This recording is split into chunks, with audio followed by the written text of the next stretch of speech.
कला क्षेत्रातील योगदानाला पद्मश्री. योद्धा न्यूजचे कार्यकारी संपादक संजय क्षत्रिय यांनी घेतली रघुवीर खेडकर यांची विशेष मुलाखत. संगमनेर तालुक्यातील ज्येष्ठ कलावंत श्री रघुवीर तुकाराम खेडकर यांना कला क्षेत्रातील उल्लेखनीय योगदानासाठी पद्मश्री पुरस्कार जाहीर झाला आहे. भारत सरकारकडून अधिकृत पत्राद्वारे ही माहिती देण्यात आली आहे. या ऐतिहासिक यशानंतर योद्धा न्यूजचे कार्यकारी संपादक संजय क्षत्रिय यांनी श्री खेडकर यांची विशेष मुलाखत घेतली.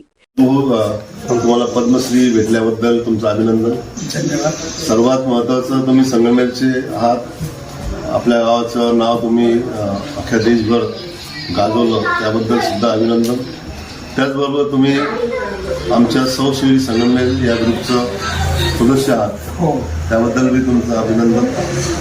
आणि सौशिरी संगमनेरी या ग्रुपचं नाव देण्यामागणं कारण पण तेच आहे, कारण तुम्ही या संगमनेरचं नाव जे जुन्या काळापासून बऱ्याच जणांनी सौशिरी एक संगमनेरी म्हणजे या शहरातला एक बांधव किंवा नागरिक हा 100 शहरांच्या नागरिकांपेक्षा भारी आहे हे त्याच्यातून आपण परत आज सिद्ध केलंय. त्याचबरोबर तुम्ही त्या शहरीबरोबर सबशहरी संगमनेरी ही सुद्धा उक्ती आता महान करू राहिली, त्याबद्दल सुद्धा अभिनंदन. आपण आपल्या ग्रुपचं नाव आय लव्ह यू संगमनेर पण आहे. तुम्ही संगमनेर प्रेम करताच आहात. तुम्हाला फक्त विचारायचं आहे का आपण संगमनेराबद्दल जी आपली जन्मभूमी आहे, कर्मभूमी आहे, त्याबद्दल थोडं संगमनेरकरांचं थोडं आपण आभार मानावा असा 2 शब्द आपण मानलेच पाहिजे बद्दल. मुळात मला संस्कृती संगमनेरनी दिली. माझी आई कांताबाई सातारकर 67 साली इथं आल्या आणि इथंच आम्हाला शाळा नंबर 2 नगरपालिकेची शाळा, त्या शाळेत आमची नावं टाकली आणि तिथून पुढे आमचा संगमनेरचा सहवास चालू झाला तो आत्तापर्यंत. ही जी संस्कृती आहे, आमच्या सृष्टीत तमाशे भरपूर आहेत, परंतु एक संस्कृतीतील तमाशा म्हणून रघुवीर खेडकरच्या तमाशाकडे पाहिलं जातं. त्याचं कारण संगमनेरची संस्कृती, आणि ही संस्कृती जपत जपतच मी मोठा झालो आणि आज त्या पदापर्यंत पोहोचलो की जिथं बरेच लोक जाऊनही त्यांचा उपयोग झाला नाही, परंतु मी मात्र माझ्या संगमनेरचं नाव आटके पार नेलं आणि संगमनेर हे माझं आहे, माझं राहील आणि माझंच राहील. संगमनेरकर बद्दल तुम्हाला आणखीन एक विचारायचं आहोत. संगमनेर हे व्यावसायिक आहे, आर्थिक आहे, राजकीय आहे, सामाजिक आहे, सांस्कृतिक आहे. या संगमनेरातल्या लोकांनी तुम्हाला जे प्रेम दिलं त्यातले काही लोक ज्यांनी प्रेम दिलं तसं सर्वांनीच प्रेम दिलं, सर्व तुम्हाला प्रेम करतातच आहे. पण असे काही तुम्हाला नावं वाटले असतं तर ते बोलायला काही हरकत नाही, त्याची कृतज्ञता व्यक्त केलीच पाहिजे. जुन्या पिढीतले जोरवेकर वकील साहेब, पुन्हा परशुरामी भैया, तुम्हाला सांगतो माधव मंडी, त्याचप्रमाणे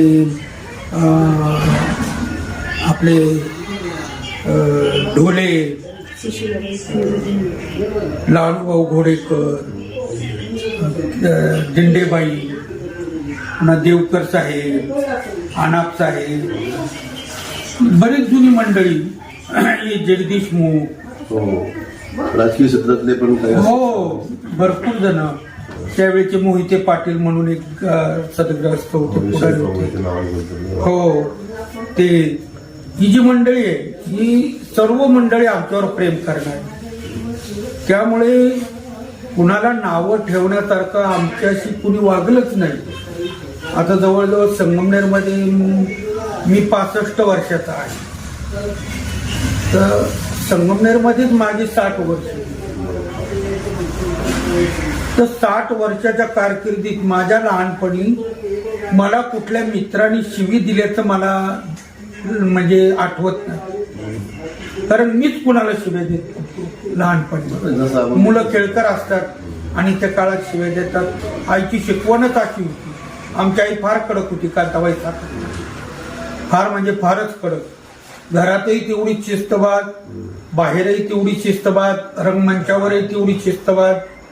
त्यामुळं आम्ही सर्व शिस्तीत लहानाचे मोठे झालो. आणि आजही कुठलंही घर पण भावंड एकत्र नाही, आम्ही सर्वजण एकत्र आहोत. करोना काळात सुद्धा आपल्याला अतिशय अडचणीतून जावं लागलं. त्यावेळेस तुम्हाला बऱ्याच जणांनी मदत केली, हो, याची सुद्धा जाणीव तुम्हाला असेलच. आहे. बऱ्याच जणांनी गावात फार लोकांनी मला मदत केली, फार लोकांनी. राजकीय क्षेत्रातून तुम्हाला सर्व पक्षांचा सर्व पाठिंबा राहिलेलाच आहे. हो, कारण मी सगळ्यांचीच चांगला वागलो, सगळ्यांची आपलासा वागलो, आजूदुजक केलं नाही.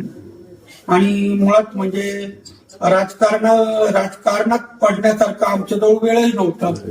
4च महिने आम्ही गावात राहणार, 8 महिने बाहेर फिरणार. त्यामुळे कुणाशी वाईट व्हायचंच नाही. 4 महिन्यासाठीच राहायचंय गावात.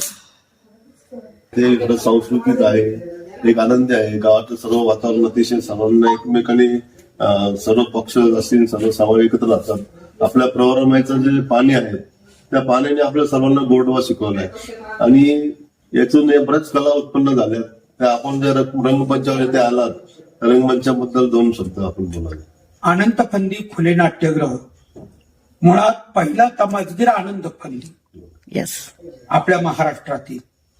त्यानंतर पवळाबाई आहे ती वरगावच्या, त्यांना नामचंद पवळा म्हणून संबोधायचे इंग्रज सुद्धा, नामचंद पवळा. कारण त्यांना दररोज एक नवा शालू लागायचा, त्यावेळेस त्या स्टेजवर जायच्या. अशा पवळाबाई त्याही आपल्या संगमनेरच्या. अनंत फंदी आपल्या संगमनेरचे. आनंदी गोपाळ त्याही आपल्या संगमनेरच्या.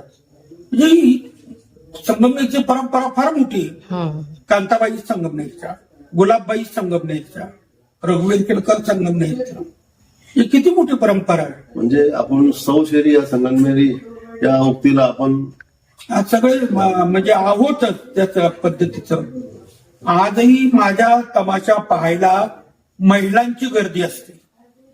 एक सांस्कृतिक कार्यक्रम म्हणून माझ्या तमाशाला पाहतात. इतर तमाशात महिला जायला नाही म्हणतात, पण हा तमाशा मात्र आवर्जून वर्षातून एकदा पाहतातच. असा हा तमाशा आहे. आणि आता खूप आनंदाची गोष्ट आहे की अनंत फंदीच्या रंगमंचाला आई कांताबाई सातारकर रंगमंच असं नाव देण्यात येणार आहे. ही खूप मोठ्या आनंदाची गोष्ट आहे. आपण दिल्लीला हा पुरस्कार घेण्यासाठी जाणार. आपल्याला काय काय सरकारकडून कसं तुम्हाला आता मदत आतापर्यंत म्हणजे फक्त त्यांनी घोषणा केलेली आहे. वगैरे मला अजून पत्र यायचंय, त्यांचं पत्र येईल, तिकीट येतील विमानाची, आणि मग मी दिल्लीला जाणार. धन्यवाद. आपण संगमनेरचं नाव रोशन केलं. आपल्याला भविष्य आणि येणारा काळ अतिशय चांगला उज्ज्वल जावं. सर्वात महत्वाचं आपल्याला आरोग्य चांगलं लाभो हीच ईश्वर करणी स्वामी करणी. या मुलाखतीत खेडकर यांनी आपल्या कला प्रवासाचा संघर्ष, साधना, समाजाशी असलेली नाळ आणि पद्मश्री मिळाल्यानंतरची भावना मनमोकळेपणाने व्यक्त केली. संजय क्षत्रिय यांनी मुलाखतीदरम्यान सांगितले की रघुवीर खेडकर यांचा सन्मान हा केवळ व्यक्तीचा नाही, तर ग्रामीण कला आणि परंपरेचा राष्ट्र पातळीवर झालेला गौरव आहे. या मुलाखतीला प्रेक्षकांचा मोठा प्रतिसाद मिळत असून संगमनेरसह संपूर्ण अहिल्यानगर जिल्ह्यातून श्री खेडकर यांच्यावर अभिनंदनाचा वर्षाव होत आहे. कला क्षेत्रातील योगदानाला पद्मश्री. योद्धा न्यूजचे कार्यकारी संपादक संजय क्षत्रिय यांनी घेतली